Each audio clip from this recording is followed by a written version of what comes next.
My boss fired me through a voicemail at 7:08 on a Monday morning. Not a meeting request, not a, "Hey, can you step into my office?" Just his voice in my car, tinny through the speakers while I sat in the parking lot with a half-cold coffee. "Ethan, this is Mark. You are no longer involved in the company. Please expect a call. Do not come into the building until we've spoken. That's all." No explanation, no "I'm sorry," no "we need to talk about" anything. He hung up like he'd just canceled a lunch order. I stared at my phone for a full 10 seconds, waiting for the rest of the message that wasn't coming. The building in front of me was the same beige box I'd walked into for 6 years straight. Same faded logo over the glass doors. Same two smokers by the loading dock arguing about football. Nothing looked different. I did a stupid thing and hit replay like I'd misheard him the first time. Same words. Same flat tone. Same, that's all. If you've ever lost a job, you know the feeling. That free fall in your stomach, like missing the last step in the dark. But this wasn't even that. This felt wrong, off-key. I had a performance review 3 weeks before. "Solid," he'd said. "Reliable. We're lucky to have you." We had a product launch in 10 days, 3 vendors waiting on my timelines, an overseas client flying in. You don't cut your project manager by voicemail at 7:08 a.m. Not if you're telling the truth. I checked the number just to be sure. Company line, Mark's extension, no spoof, no unknown ID. My hand went for the door handle on autopilot. I'd parked in the same spot every day, second row, line up with the drain in the asphalt. Back in so it's an easy exit at 5. I didn't get out. Instead, I opened my email app. No termination letter, no HR notice, no urgent in the subject line. Nothing except for the message I'd sent myself last night with today's task list. Call customs broker, confirm dock time, update risk log. The risk log made me laugh a little, the ugly kind of laugh that feels like coughing. I called him back, straight to voicemail. I tried again, this time from my personal number. Same thing. He'd either already blocked me or was watching my name pop up and choosing not to answer. Both options sucked. I could have driven home. Any reasonable person probably would have. Wait for the call, whatever that meant. But I've never been good at just waiting. So I killed the engine, grabbed my ID badge, and stepped out into the kind of cold that makes your teeth hurt. The front door was all glass and reflections. My own face looked like I'd aged 10 years on the walk from the car. I pressed the badge to the reader. It beeped. The light stayed red. Try again. Beep. Red. Behind the reception desk, Kelly looked up. She was mid-sip of something in a pastel tumbler, lipstick on the rim. Her eyes hit my badge, then my face, and something in her posture changed. She set the cup down too carefully. "Morning, Ethan," she said, voice a little too light. "Everything okay?" "Guess that depends," I answered. My badge stopped working. She bit her lip, glanced toward the security camera in the corner like it might answer for her. One sec." Her fingers hovered over her keyboard, then dropped away. She wasn't even trying to type. "Kelly," I said quietly, leaning in, "did something go out this morning?" Her eyes flicked to the elevator, then back to me. The elevator doors opened on cue like we were in a staged play. 2 guys from accounting stepped out, saw me, and then both suddenly found the floor tiles very interesting. That told me more than anything Kelly could have. "Mark sent me a voicemail," I went on. "Told me not to come in. Told me to wait for a call. I'm here now. So either I'm trespassing or someone can tell me what's going on." She swallowed. "I'm not allowed to let you upstairs," she said finally, voice dropping. "We got an email, 7 o'clock, from HR. Your badge was deactivated." "Why?" I asked. She hesitated for half a second too long. I really can't, Ethan. They said if you showed up, I should ask you to wait in your car for the call." She added, almost whispering, "I'm sorry." I looked past her at the reflection in the glass again. My tie was crooked. I'd put it on in the dark, so I wouldn't wake my girlfriend. She'd mumbled something about good luck with the launch and rolled back into the blanket. We'd been planning a weekend away after this project went live. Now I was being told to go sit in my car like a kid waiting for the principal. "Is HR in yet?" I asked. "Yes, but they—" I walked around the desk toward the hallway. "Ethan, I can't—" Her voice followed me, thin and panicked, but she didn't come after me. Security would. I had about 30 seconds before someone decided to get brave. The hallway to HR was short, lined with framed posters about ethics and transparency. I didn't look at them. I already knew they were just wall art. Halfway down, the operations manager, Tom, stepped out of the break room with a coffee.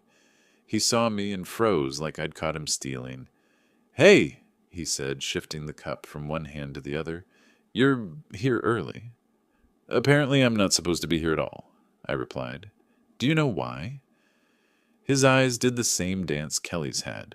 Over my shoulder, toward HR, back to his coffee. "I think you should probably talk to HR," he said, every word carefully wrapped in cotton. "They're expecting you to, well, not to come in." "So they know something I don't," I said. He didn't answer that. Outside the glass door of HR, I stopped. Through the frosted panel, I could see two silhouettes, one small, one tall, both standing instead of sitting, waiting. For me? For a call? For the mess to stay neat?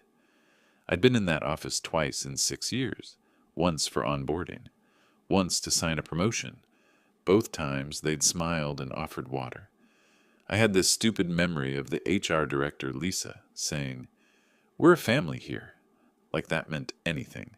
The door opened before I could knock. Lisa stood there, eyes already apologetic, hands still on the knob. Behind her, the company lawyer, Jay, leaned against the filing cabinet with his arms crossed. That was when my stomach caught up with what my brain already knew. This wasn't a misunderstanding. "Ethan," Lisa breathed, "you weren't supposed to come up yet." "Yeah, I got that impression," I said. "Maybe next time you can send a balloon instead of a voicemail. What's going on?" She stepped aside just enough to keep the threshold between us. "We were going to call you at 8, she said. "Mark left you a message, I believe." "I heard it," I replied. "It said I'm no longer involved in the company." That's a nice phrase. Involved in what, exactly? Jay straightened, smoothed his tie like this was a deposition. "Ethan, maybe we should find a time later today, with representation present, to go over the details," he said. His voice had the same warmth as Mark's voicemail. "I'm right here," I said. "You're right here. We can start with one detail now. Am I fired?" Silence. Lisa looked at Jay. Jay looked at the ceiling. I watched both of them like I was studying a car crash in slow motion. "You are being placed on immediate suspension pending investigation," Jay said at last. "Given the severity of the situation, we thought it best to limit your access to the building until all facts are reviewed." There it was. Corporate poetry. "What situation?" I asked. Jay opened a folder I hadn't noticed in his hand. "There was a significant breach of protocol regarding the Northline account," he said. "Documentation shows that you signed off on a shipment against explicit instructions, exposing the company to considerable legal and financial risk." I stared at him. I hadn't signed anything for Northline in 3 weeks. The last thing I'd done for them was push back a shipment because their compliance forms were incomplete. I'd taken heat for that. Mark had told me to find a way to make it work. I'd answered, "Not unless you want customs knocking on our door." Now here I was, with customs metaphorically knocking on mine. "I didn't sign off on anything," I said slowly. "Show me what you think you have." Lisa shifted, uncomfortable. "Ethan, this really isn't the place." "It's exactly the place," I cut in. "If you've got my name on something, I want to see it." Jay hesitated, then slid a single printed page out of the folder, like a magician revealing a card. He held it where I could see but not touch. The document was a scan of a release form. Northline. The shipment ID looked familiar. At the bottom, in shaky black pixels, was what was supposed to be my signature. My name was spelled right. The loop on the H tried to look like mine. The date was last Friday. 1742. I hadn't been in the office at 1742 on Friday. I'd been in my car, stuck in traffic, on speakerphone with my girlfriend, arguing about what movie to watch. You know that's not my signature, I said quietly. Jay didn't flinch.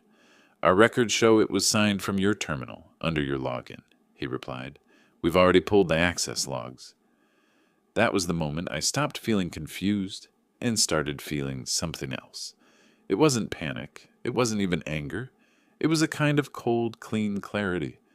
Someone was using my name, and they'd planned for me to find out through a 60-second voicemail in a parking lot. He didn't know it yet, but that was only the surface of what they'd buried under my name.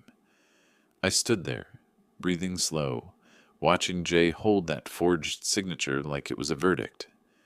Lisa looked at me the way people look at a car accident they can't stop. Behind her, the office was too neat.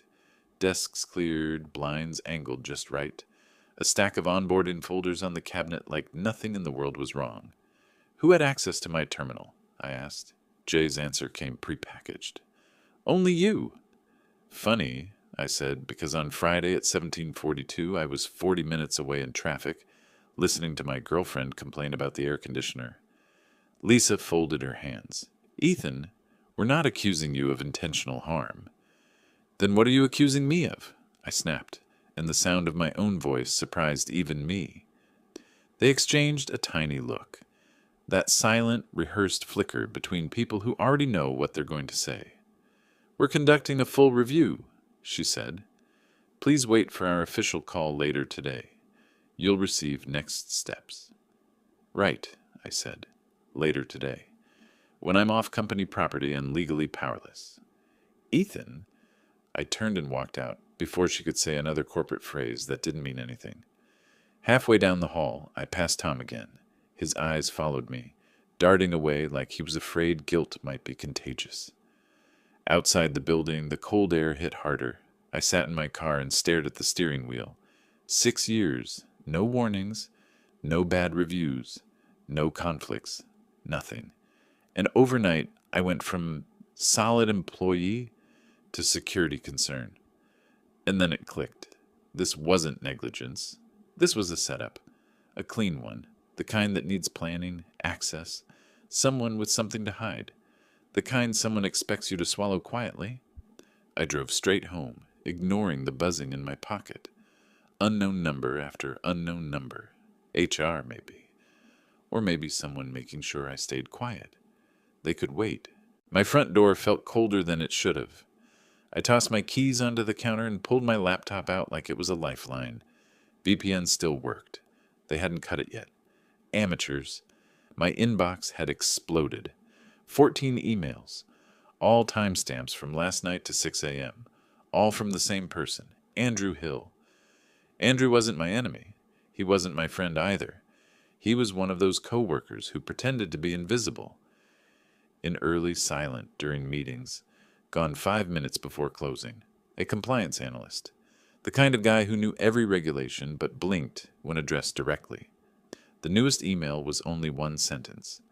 If they call you, don't say anything yet. They're lying. I scrolled up. Another. Check the shipment ID. Compare it to the doc logs. Another. They think I don't know. I do. The oldest one, time-stamped, 1:13 a.m., stopped me cold. I saw who used your login. I froze. My laptop fan hummed like it was holding its breath. I typed back, who? 3 dots popped up immediately, typing, then disappeared. Came back, disappeared, then nothing. 10 seconds, 20, 40. Silence, the kind that means something's gone wrong. My phone vibrated again. Unknown caller. I let it ring out. If they wanted to corner me, they weren't getting their chance today. I pulled up the doc logs, cross-checked timestamps, then matched the signature time with the security camera schedule.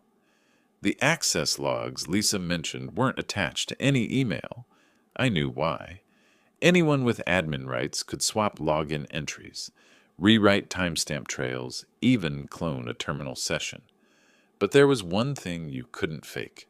Physical badge movement. and my badge hadn't entered the building since 4:58 p.m. on Friday. Someone else used their badge, on footage I didn't yet have, but someone had seen it. Andrew. And that's when I realized something that sent a cold rush through my hands. If Andrew saw who used my login, and now he'd suddenly gone silent. Maybe he wasn't ignoring me. Maybe he couldn't answer. I grabbed my jacket, keys still warm from the ignition, and headed for the door. Because if they were willing to risk framing me, someone like Andrew, quiet, isolated, easily overlooked, might be the first loose end they'd try to cut. And I wasn't going to let that happen. Not again. Not this time. That night, I stopped being the hero. I became someone they should have been afraid of. I didn't know it yet, but by the time I reached Andrew's apartment, I was already too late to save the quiet version of myself. The man who played fair, waited for answers, believed in procedure. That man wouldn't make it through the night. Andrew lived in a dull concrete block, 10 minutes from my place. The kind of building where no one opens their blinds and everyone minds their business. I climbed the stairs, 2 at a time, pulse sharp in my ears. Apartment 3B. I knocked once, twice, nothing. I pressed my ear to the door. Silence. No TV, no footsteps, no pipes. Even the air felt held. I knocked harder. Andrew, it's Ethan. Open up. Still nothing. I tried the handle. It turned an inch, then stopped. Deadbolted. I stepped back and looked down the hallway. A neighbor, older in slippers, cracked his door open. "You looking for the quiet guy?" he asked. "Yes." He left earlier, panic in his eyes, carried a backpack and a file box. Looked like he was running late for Judgment Day. "What time?" "Around noon." Noon. Right after he emailed me, right after he tried to send a name and failed. My phone buzzed. A text. Unknown number. "Stop looking for him." I stared at it. Another bubble appeared, like someone confident enough to taunt. Focus on yourself before you make things worse. Worse for who? Them or me? I left the building fast. Every hair on my arms felt pulled toward danger. Whoever was behind this wasn't just covering a mistake. They were eliminating variables. Andrew had become one. I sat in my car and opened the shipment ID again, matching it against the compliance chain. And suddenly a pattern jumped out. Not loud, not obvious, but shaped deliberately. Same vendor approval number, same QC officer, same internal extension, signing off every massive clearance for 6 months. Same digital signature authority override, all tied to one name. M.R. Dalton, Senior Logistics Director. Mark, my boss, of course. But if Mark was sloppy enough to leave his approval trail glowing like a runway, why frame me? Why that shipment? Then it hit me. Northline's shipment wasn't high value. It was high risk, hazardous classification, wrong documentation. If it cleared without proper vetting and someone caught it, Customs, EPA, anyone, someone would go down for fraud, endangering cargo, falsifying protective certification. Mark had been falsifying signatures for months. He used mine this time because I'd pushed back on the last Northline request. I'd written unsafe, not approved in the internal notes. I'd created the paper trail he couldn't control, so he built a new one, with me at the bottom of it. I hadn't lost my job. I'd been selected as the fall guy. But that wasn't even the part that made me feel that strange, focused rage. The part that burned hottest was this. They really thought I'd fold quietly. Another text buzzed, this one from a number I recognized. Mark. "Ethan, HR will call at 3. Cooperate. Stay away from the office. We'll find a resolution." Not figure this out. Not fix the misunderstanding. A resolution. Corporate translation. Take the blame. Sign the paperwork. Disappear clean. I didn't respond. Instead, I drove to the one place they wouldn't expect me to go. The company's off-site storage warehouse. The archive. The place where old records, badge logs, unused servers, and nobody looks here files went to die. But I'd done a full renovation there last year. I knew which cabinet contained the access backups, Which shelf held the raw security drives? Which closet hadn't had its lock replaced since 2015? Inside, the place smelled like dust and solvent. Fluorescent lights hummed overhead.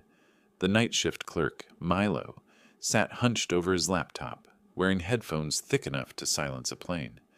"Hey," I said. He jolted. "Jesus, Ethan, you scared the hell out of me." "Sorry, need to pull a few old logs." He squinted. "Are you supposed to be here?" HR sent an email. "Yeah," I said easily. "I'm on assignment from Mark, special review." He shrugged. "Figures." He went back to his screen. I walked deeper into the shelves, pulse steady now, steps soundless on the concrete. Section D4, the old security drives, untouched for years. I found the date, Friday, pulled the case open, and there it was. I plugged the drive into the terminal in the corner, typed the old admin password I still remembered, because I was the one who set up the terminal. Footage loaded, gray-toned, low resolution. I scrubbed to 1742, paused, leaned closer. There, right there, walking into my office. Someone using my login. Someone whose face I knew. Someone who'd smiled at me that morning over stale muffins in the break room. Tom, operations manager, Mark's right hand. The man who always left 5 minutes early. The man who always looked uneasy. He sat at my desk, typed something, clicked through screens, then pulled up the document. I watched him hover the cursor over the signature field, switch to a stylus, and draw. Bold strokes. My name, my job, my future. All rewritten by a man who didn't even lock the door behind him.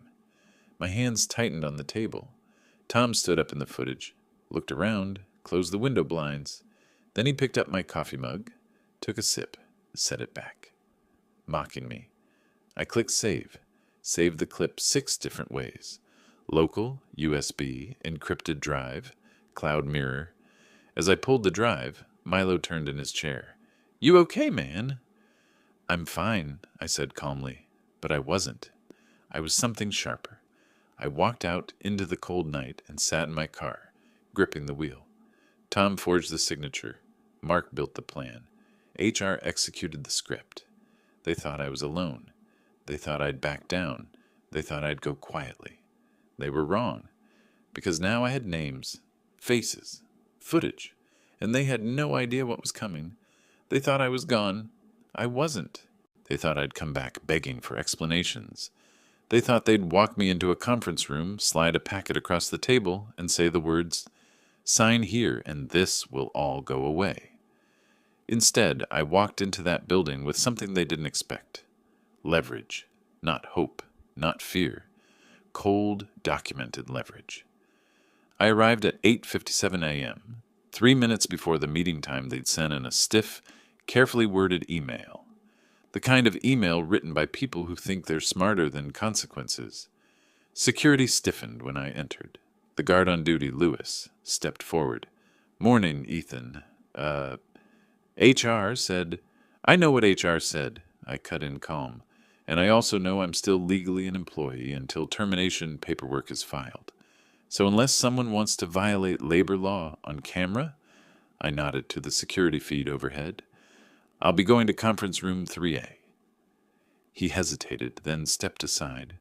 I walked down the hall the way a man walks into a storm he chose. Inside conference room 3A sat 4 people. Mark, pretending he wasn't sweating. Tom, pale, jittery, eyes flicking to his phone. Lisa, hands folded, empathetic HR mode activated. Jay, corporate lawyer, jaw clenched, papers aligned too perfectly. A full panel, a firing squad disguised as professionals. Lisa stood first. "Ethan, before we begin..." I placed the USB drive on the table between us. "We don't need the script," I said. "We're skipping to the truth." Tom's throat clicked. Mark's jaw tensed. Jay attempted a smile. "Ethan, whatever you think you've found..." "I don't think," I said, pulling out a chair and sitting slowly. "I know, and you're going to sit there and listen because I've got enough evidence to crater every career in this room." The silence that followed was the kind that strips the air. I clicked the remote.